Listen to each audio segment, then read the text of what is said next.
My name is Jack, and my wife Amelia and I have been married for 11 wonderful years. Our love story goes way back. We've been sweethearts since we were just 9 years old. It feels like a lifetime of memories together. When it came to career choices, college wasn't really my thing. Instead, I jumped straight into the workforce after high school and landed a job as a draftsman at Desmond Engineering. It was an entry-level position, but it was a start. A year later, Amelia and I tied the knot. Shortly after, we welcomed our twin daughters, Charlottene and Aria, into the world. The early years of our marriage weren't easy. Raising 2 little ones while juggling work and bills kept us on our toes. But Amelia and I were a team. We budgeted carefully, saved where we could, and made things work. Over time, I got promoted to a higher-level draftsman role. The pay was better, though we still had to be cautious with money. By then, we'd managed to buy a small house and owned 2 cars, not brand new, but reliable enough to get us where we needed to go. Amelia always dreamed of being a stay-at-home mom, and I fully supported her choice.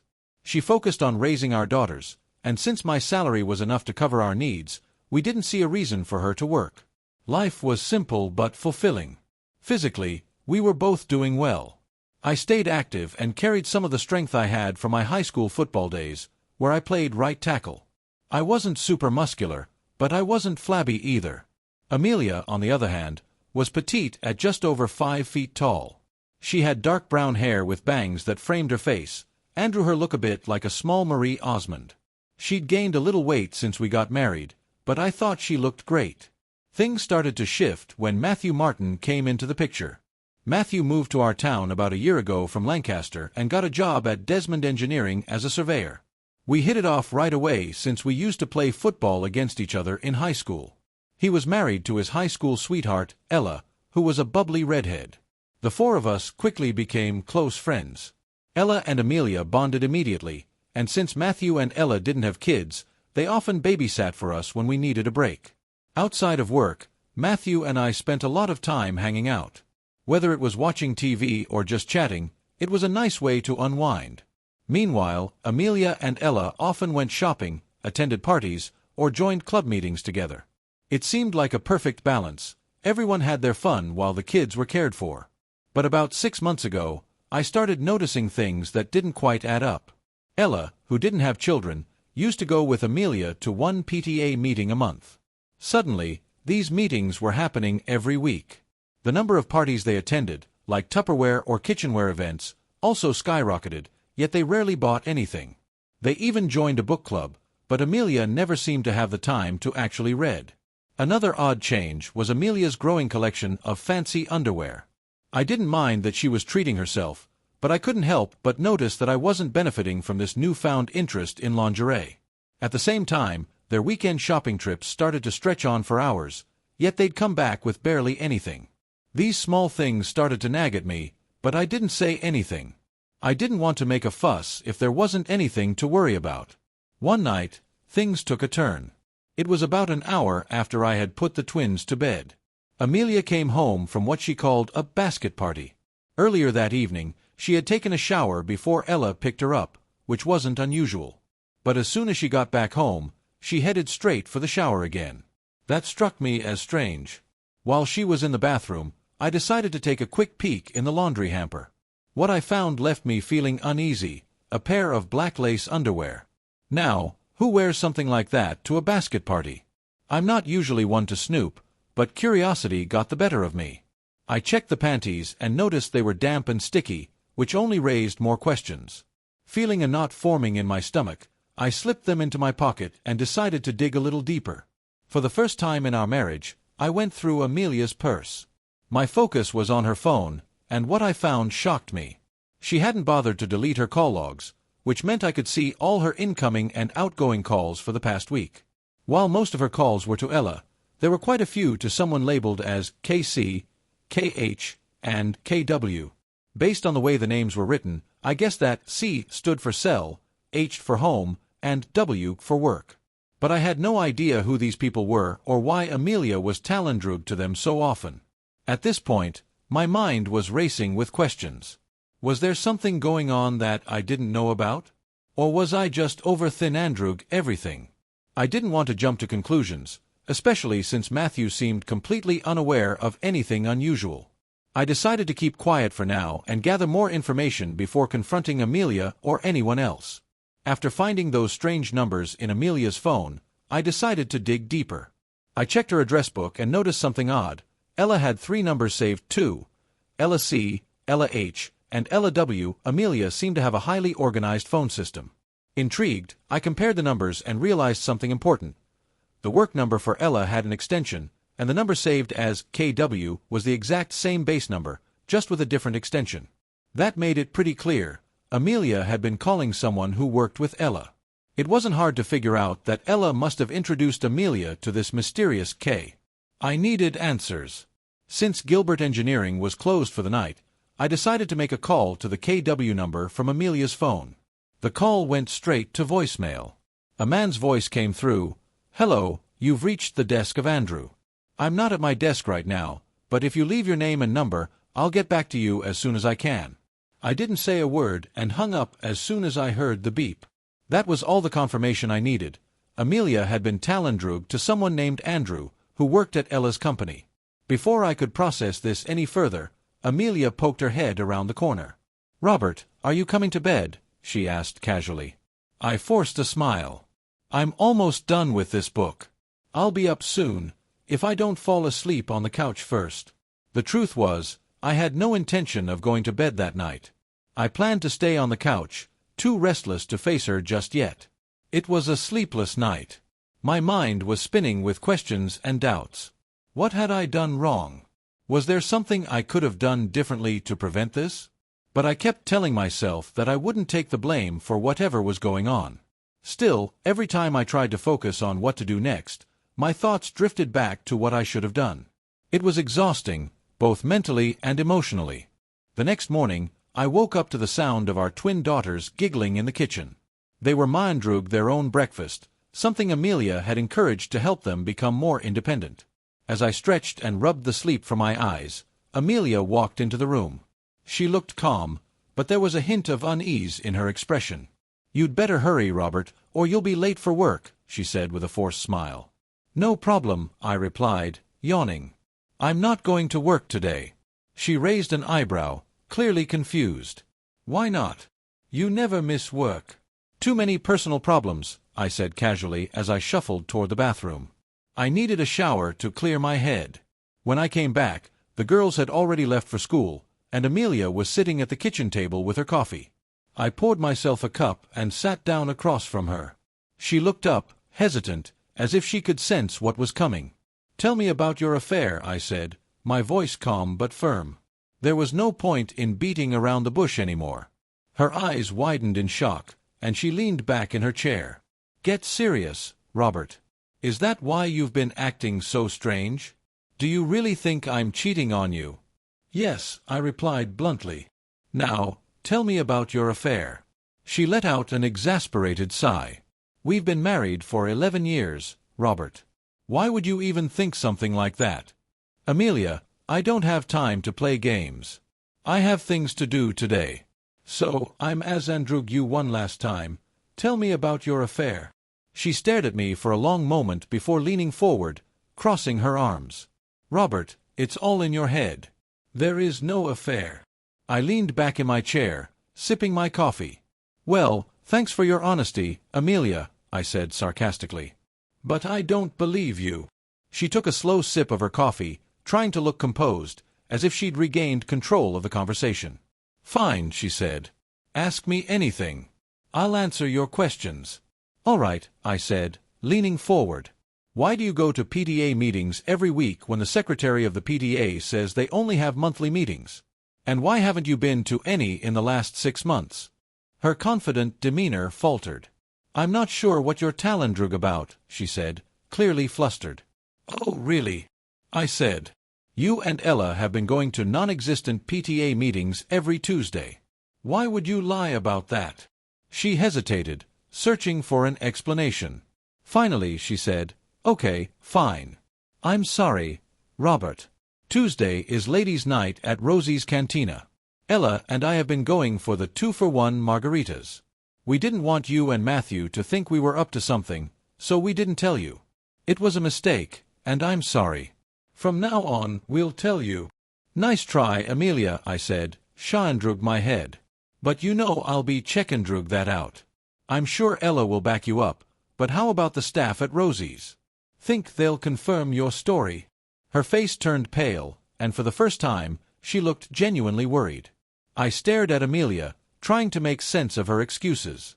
Amelia, why do you take a shower before you go out to these so-called parties, and then take another one as soon as you get home?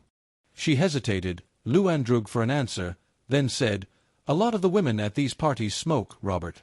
When I get home, I just want to wash the smell out of my hair. It's not a big deal.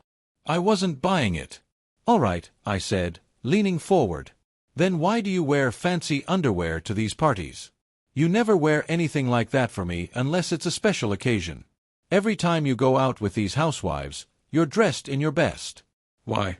Amelia shrugged, still trying to act casual. I just want to feel a little dressed up when I go out sometimes. That's all. Her lies were starting to push me over the edge. I couldn't take it anymore.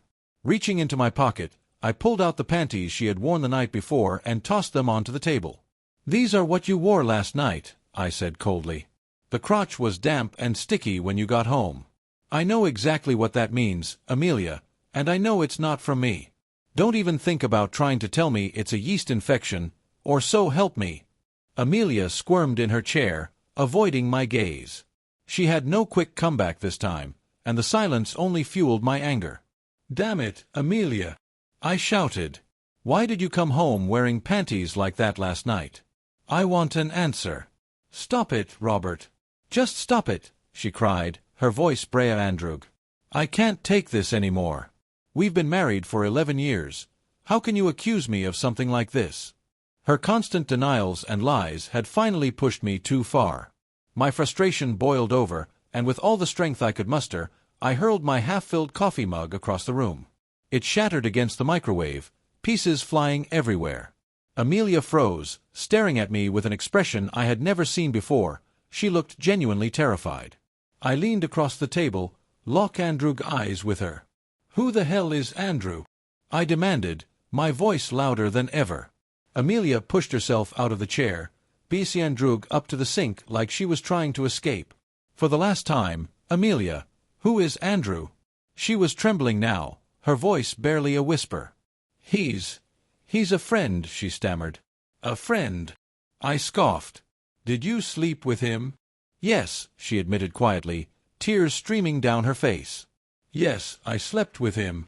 Did you sleep with him last night? I pressed. Yes, she shouted, sobbing uncontrollably. Yes, I did. I'm sorry, Robert. I'm so sorry. Please, just stop this. She stood by the sink, schaandrug and crying, as I got up to pour myself a fresh cup of coffee. As I sat back down, her phone buzzed on the table. Amelia's eyes darted from me to the phone, panic written all over her face. It's Andrew, isn't it? I said, pickandrug up the phone. I think we should answer this. I pressed the speaker button and answered. A man's voice came through the line, cheerful and clueless. Good morning, sugar. I just got to work and saw you tried calling me at my desk last night. Did you leave something at the house? Amelia froze, mortified. There was a long silence before the man spoke again. Amelia, are you there? Is something wrong? I nodded at her, signaling for her to respond. She hesitated, then finally spoke. Andrew, my husband is here, she said, her voice schaandrug. He knows about us. The phone is on speaker. Andrew didn't hang up, but he didn't say anything either. I decided to step in. Andrew, buddy, I said calmly, though my tone carried a threatening edge. I have some things to take care of this morning, but I promise you'll see me this afternoon. You might want to keep 911 on speed dial. I ended the call and set the phone back down on the table. Amelia stood by the sink, clutching her bathrobe, her entire body trembling. I have to go now, I said, standing up. But before I do, I have one more question. What's the name of the guy Ella is seeing? Amelia's face turned even paler. Robert, no. Please don't make me. Before she could finish, I grabbed my second coffee mug and hurled it at the wall behind the sink. It smashed into pieces. Mandrug her jump back in fear. "What's his name, Amelia?" "Charles," she blurted out, her voice frantic. "Charles." I nodded, heading for the door. "I'll be back this afternoon. By then, I want all your things out of this house. My mother will stay with the girls until we figure out the next steps. Anything you can't fit in your car, I'll deliver to you later. Let her know where you'll be staying, and don't call me." Amelia didn't move or say another word as I walked out the door. I didn't know exactly what to do next, but I knew I had to tell Matthew. He deserved to know the truth about Ella. I drove to the office, but Matthew wasn't there. He was out at a site setting stakes or something. I called his cell instead. "Matthew, I hate to bother you, but I've got bad news," I said, my voice heavy. "Is someone hurt?" he asked, alarmed. "Not yet," I replied, "but they might be soon." "What are you Talendrug about, Robert?" he asked, confused. "Matthew, Amelia, and Ella have been Sneandrug around. They've got boyfriends. All those PTA meetings and Tupperware parties?" "Lies. They've been seeing other men." Matthew was silent for a moment. "Are you sure, Robert? That sounds like a load of—" "Ask Ella about Charles," I interrupted. "He works at Gilbert Engineering. I think Ella introduced Amelia to another guy from there." Matthew's voice grew tense. "Charles? We graduated together. Are you sure?" "Yes." "And the other guy's name is Andrew. Tall. Esandrony. Ring any bells?" Matthew swore under his breath. "Damn it, Robert. I can't believe this." "Well, believe it," I said grimly. "Amelia's probably already warning Ella as we speak. You need to be ready for whatever excuse she comes up with." After hanging up with Matthew, I knew things were spiraling fast. I wasn't in the mood to work, so I went to the personnel office at my job and requested a short vacation. It only took about 10 minutes to hand over my ongoing projects to another draftsman. As I was finishing up, Amelia's cell phone rang. I glanced at the screen. It was Ella calling. I answered, keeping my voice calm. "Amelia, what the hell is going on?" Ella blurted out the moment the call connected. "I just got a call from Matthew. He's coming to the office. I think somebody told him something." I didn't respond right away, letting the silence drag out just long enough to make her nervous. "Amelia, are you there? This isn't the time to be playing games." Finally, I spoke. "Hi, Ella. This is Robert. I had to borrow Amelia's phone this morning. Mine was dead." There was a long pause on the other end. "Oh, hi, Robert," she stammered. "I thought I was calling Amelia. I'll try her at home." "Don't bother," I said, keeping my tone steady but firm. "She's a little busy right now. She's pockendrug up all her stuff and doesn't have time to chat." "What do you mean, pockendrug up?" Ella asked, her voice rising in panic. "She's moving back in with her parents for a while," I said, enjoying the stunned silence that followed. I could almost hear her brain scrambling for an explanation. "You might want to focus on Charles, though," I added, letting my voice take on a mockandrugly helpful tone. "Matthew's on his way to your office right now, and I think Charles could probably use a head start." "Oh God, no!" Ella gasped. "This can't be happening." Before I could say anything else, she hung up on me. The nerve of that woman! I couldn't help but chuckle as I imagined the chaos unfolding on her end. With a few spare moments on my hands, I got to work securing our finances. We only had one credit card, so canceling it was quick and easy. Changing the PIN on our ATM debit card took just 5 minutes. I decided to leave the Checkendrug account alone for now. I still needed it to pay bills and utilities. I only hoped Amelia hadn't grabbed any checks before leaving. Just as I was finishing up, my phone rang. This time, it was Matthew. "Robert, you won't believe this," he said, his voice tense and rushed. "I caught Charles in the Parandrug lot at work. Things got heated. I'm in jail, and I need you to call my brother in Lancaster to post bail for me." "Are you okay?" I asked. Yeah, Matthew said quickly. "Just make the call." I promised to take care of it and hung up. After calling Matthew's brother and filling him in, there wasn't much else I could do for Matthew. I decided to grab a quick lunch at Taco Bell before heading over to my parents' house. At their place, I explained everything that had happened. My mom, ever the problem solver, immediately offered to help with the twins. She suggested staying at my house during the week to care for the girls and having them spend weekends at her place. It was a relief to have her support, and I knew the girls would be in good hands. With the family situation handled for now, it was time to deal with Andrew. I made my way to Gilbert Engineering, where the drafting department was buzzing about the morning's events. The guys couldn't wait to tell me what had gone down.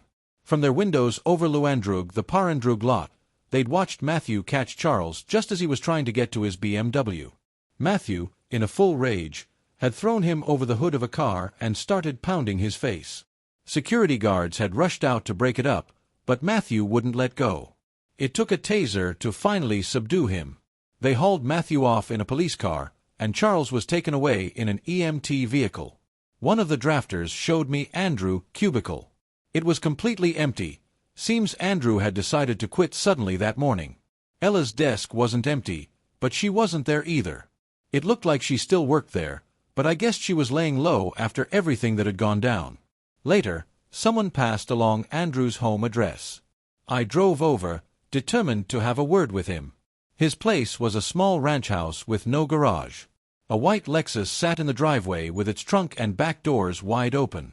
As I walked up to the house, Andrew came out carrying an armload of clothes. The moment he saw me, he froze, then dropped everything and bolted back inside. I chased after him but tripped over the pile of clothes he'd dropped. By the time I got inside, I caught a glimpse of him running out the back door. I couldn't help but laugh.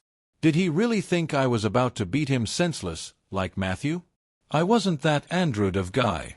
Andrew's place was sparsely furnished. It looked like a rental that came with the furniture.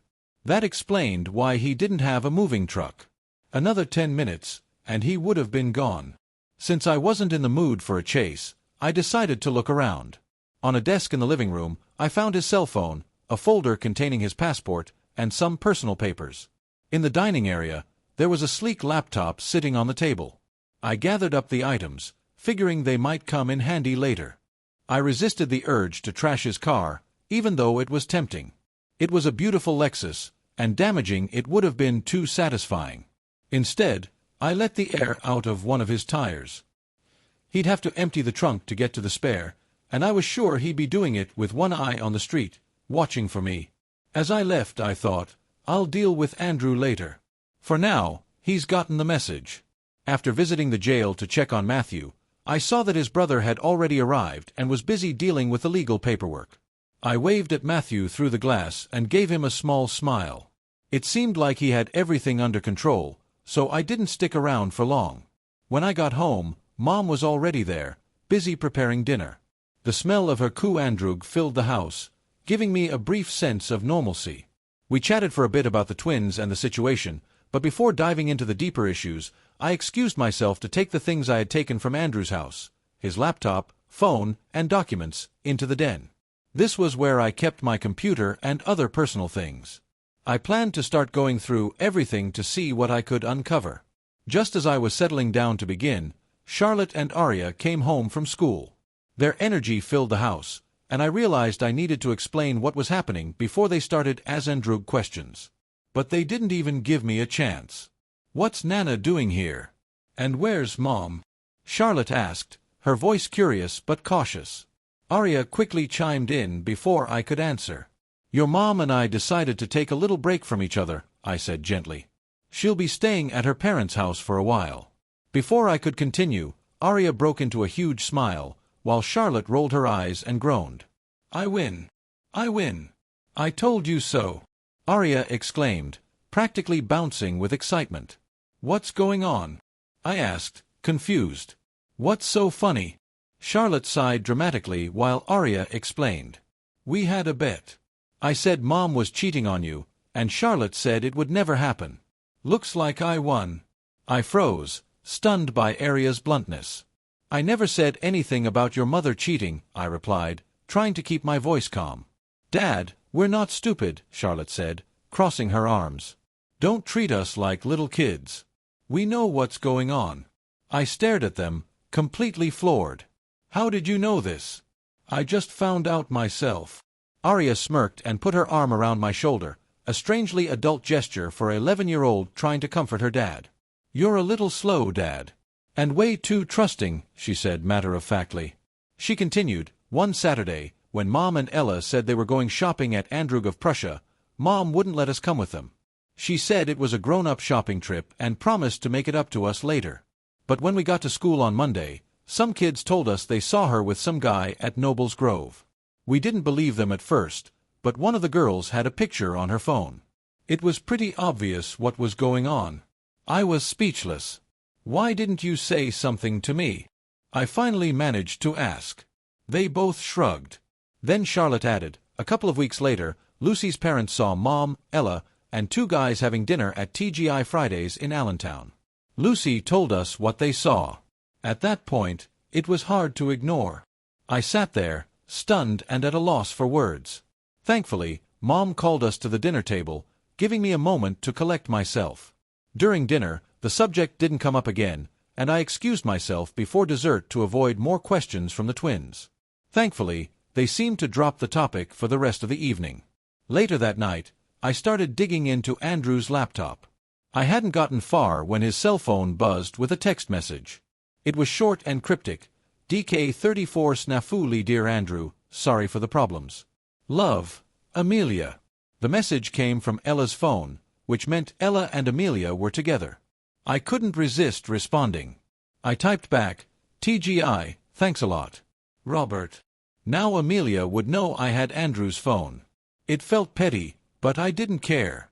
I spent the next couple of hours combing through Andrew's laptop, hoping to uncover more about their relationship. There weren't any emails between Amelia and Andrew, but I did find some messages between Andrew and friends in Lancaster.